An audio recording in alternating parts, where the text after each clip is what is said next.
35 years of age, John Wesley was converted. About 9:15 on the 24th of May, 1738, about 9:15, I felt my heart strangely warmed. He was a scholar, he was a gentleman, he was a clergyman in the Church of England like his brother and like George Whitefield. But when he was born again, England was born again. Across the English Channel was one of the most vicious atheists by the name of Voltaire, and he said, that thing they talk about in England, why, he said, 100 years from now, there'll only be Bibles in museums. He missed it, I think, don't you? Only be Bibles in museums. You see, a bloody revolution swept over France, and they tossed the monarchy into the garbage can, and they put the tricolour up, red, white and blue, liberty and fraternity and equality. And Lecky is a secular historian, not a church historian, and Lecky says this: remember, the bloody revolution that swept over France and swept the monarchy into the garbage can was going to sweep over England, and God raised up two men. He raised up three. Whitefield was the file leader, Charles Wesley, John Wesley.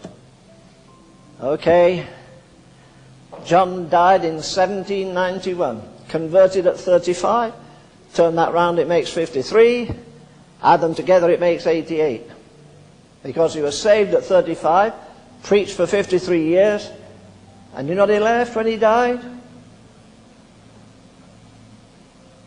He left a handful of books, a faded Geneva gown that he preached in all over England, 6 silver spoons somebody gave him, £6 notes, give one to each of the poor men that carry me to my grave.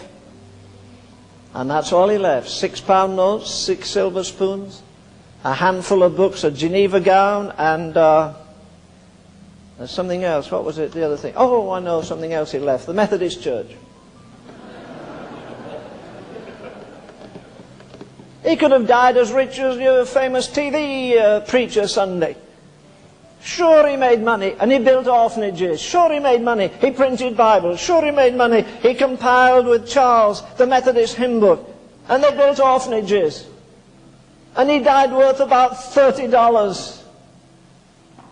How many of you heard the little man down the road? Oh, he wasn't here. He was at the other place Sunday morning. Brother Andrew. Did you hear him? How many of you heard him? Some of you. Good, good, good, good.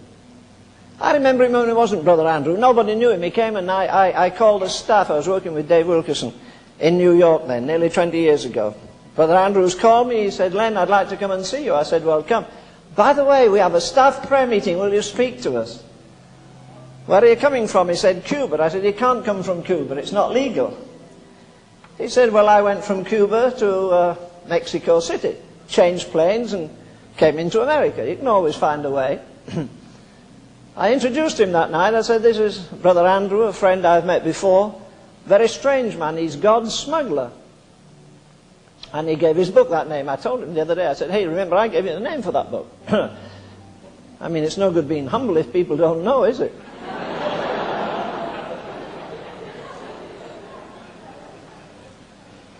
Would you have thought a few years ago that little man from Holland, he doesn't look like the heavyweight champion of the world, does he?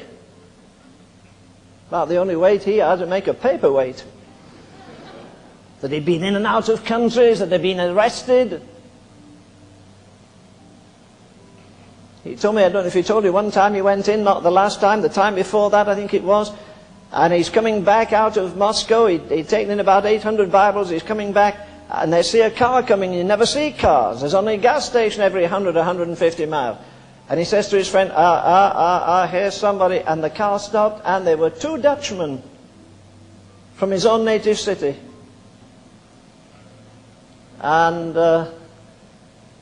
he said, have you any food? They said, no. We have something to drink, but we've no food. He says, well, we've got food and nothing to drink. So they made a meal at the side of the road. And he gave them a tract each. 6 years after, in Holland, there was a knock at the door. His wife went and, is your husband in? Yeah, I'd like to see him. Brother Andrew goes to the door and the man says, you remember me? No.